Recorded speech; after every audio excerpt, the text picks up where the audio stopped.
Perkenalkan, nama saya Gusina Yudarti, mahasiswa semester 3 dari Prodi Ilmu Politik PPAPK kelas B.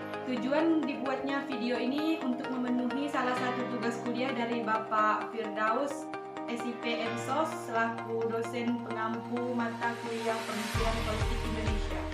Dalam tayangan ini, saya akan menceritakan kisah dari seorang Bung Hatta, serta pemikiran politik beliau mengenai demokrasi. Dan akan kita mulai dari riwayat hidupnya. Riwayat hidup. Siapa sih yang tidak mengenal seorang sosok Bung Hatta? Dr. Andos Haji Muhammad Hatta lahir dari pasangan Muhammad Jamil dan Siti Salehah yang berasal dari Minangkabau. Ayahnya merupakan seorang keturunan ulama tarekat di Batu Hampar dekat Payakumbuh, Sumatera Barat, dan ibunya berasal dari keluarga pedagang di Bukit Tinggi. Lahir dengan nama Muhammad Attar di Fok de Kok, Hindia Belanda, 12 Agustus 1902 sampai dengan meninggal di Jakarta 14 Maret 1980 pada usia 77 tahun. Bung Hatta seorang negarawan dan ekonom Indonesia yang menjabat sebagai Wakil Presiden Indonesia pertama. Ia bersama Soekarno memainkan peranan sentral dalam perjuangan kemerdekaan Indonesia dari penjajahan Belanda sekaligus memproklamirkannya pada tanggal 17 Agustus 1945. Ia pernah menjabat sebagai Perdana Menteri dalam Kabinet Hatta I, Hatta II, dan Republik Indonesia Serikat. Pada 1956, ia mundur dari jabatan Wakil Presiden karena berselisih dengan Presiden Soekarno. Hatta dikenal akan komitmennya pada demokrasi. Ia mengeluarkan Maklumat 10 yang menjadi tonggak awal demokrasi Indonesia. Di bidang ekonomi, pemikiran dan sumbangsihnya terhadap perkembangan koperasi membuat ia dijuluki sebagai Bapak Koperasi. Hatta meninggal pada tahun 1980 dan jenazahnya dimakamkan di Tanah Kusir, Jakarta. Pemerintah Indonesia menetapkannya sebagai salah seorang pahlawan nasional Indonesia pada tanggal 23 Oktober 1986. Melalui Kepres nomor 081-TK-1986.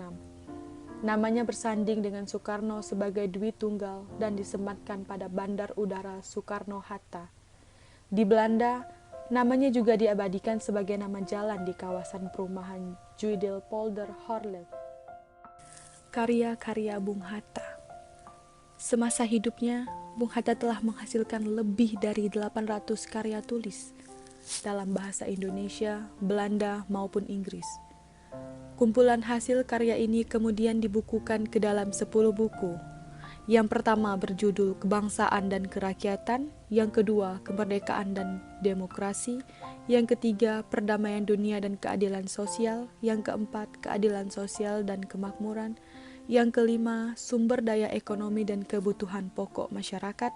Yang keenam, gerakan koperasi dan perekonomian rakyat.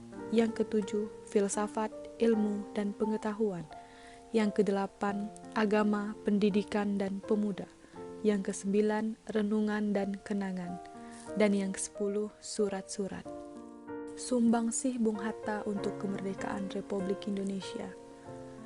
Menurut catatan yang ada, Bung Hatta menjadi sosok penting yang memperjuangkan dan mempertahankan kemerdekaan tanah air.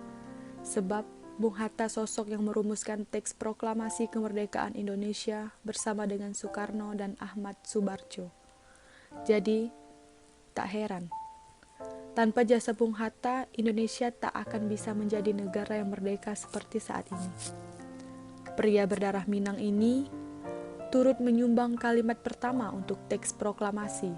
Selain merumuskan naskah, Bung Hatta juga menandatangani teks proklamasi bersama Bung Karno.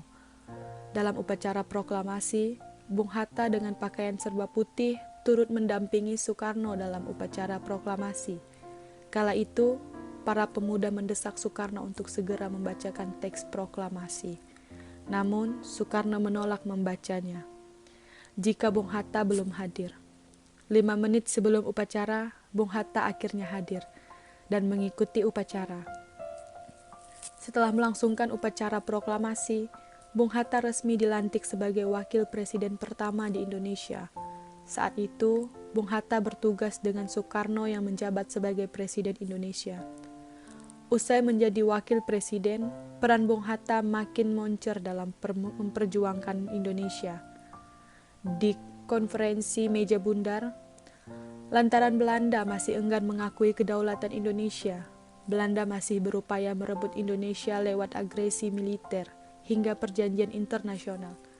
Beruntungnya, Indonesia memiliki sosok Bung Hatta. Berbekal tekad dan kemampuannya, Hatta berhasil mendesak Belanda dan mengambil simpatik dunia pada konferensi meja bundar. Akhirnya, Indonesia pun mendapat pengakuan dari Belanda dan dunia. Pemikiran politik Bung Hatta. Pemikiran politik Bung Hatta sangat dipengaruhi oleh para pemikir Barat. Namun Bung Hatta tidak larut dalam paradigma Barat karena beliau sangat menentang liberalisme dan Hatta tetap berpijak pada nilai-nilai asli Indonesia dalam merumuskan konsep-konsep negara Indonesia. Selama masa pergerakan, Perhimpunan Indonesia pimpinan Hatta merupakan garda terdepan perjuangan melawan kolonialisme di tanah air. Meskipun perjuangan Perhimpunan Indonesia dilaksanakan di Belanda. Bung Hatta berpendapat bahwa cara non-koperasi dengan pihak Belanda merupakan langkah dalam berjuang, yang bisa berubah sesuai perkembangan.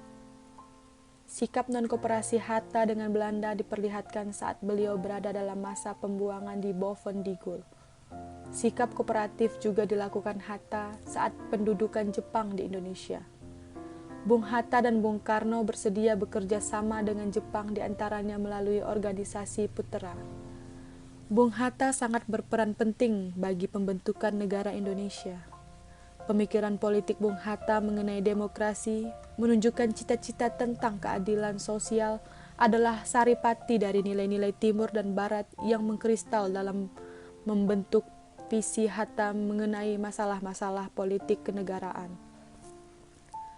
Hatta sangat percaya bahwa demokrasi adalah hari depan sistem politik Indonesia. Kepercayaan yang mendalam kepada prinsip demokrasi inilah yang pernah menempatkan Hatta pada posisi yang berseberangan dengan Bung Karno ketika masa demokrasi terpimpin pada tahun 1959 sampai dengan 1966. Dalam tulisannya yang berjudul Demokrasi Kita, Bung Hatta menilai demokrasi terpimpin Bung Karno sebagai sistem otoriter yang menindas demokrasi. Sedangkan pada ekonomi politik, Bung Hatta mencetus demokrasi ekonomi melalui ekonomi sosialis yang disebut politik perekonomian. Sekian ulasan singkat mengenai sosok Bung Hatta. Semoga tayangan ini dapat memberikan wawasan yang luas untuk kita semua untuk jauh mengenal sosok Bung Hatta. Dan terima kasih kepada Bapak Firdaus SIPM SOS selaku dosen pengampu mata kuliah Pemikiran Politik Indonesia. Saya Agustina Yudarti. Wassalamualaikum warahmatullahi wabarakatuh.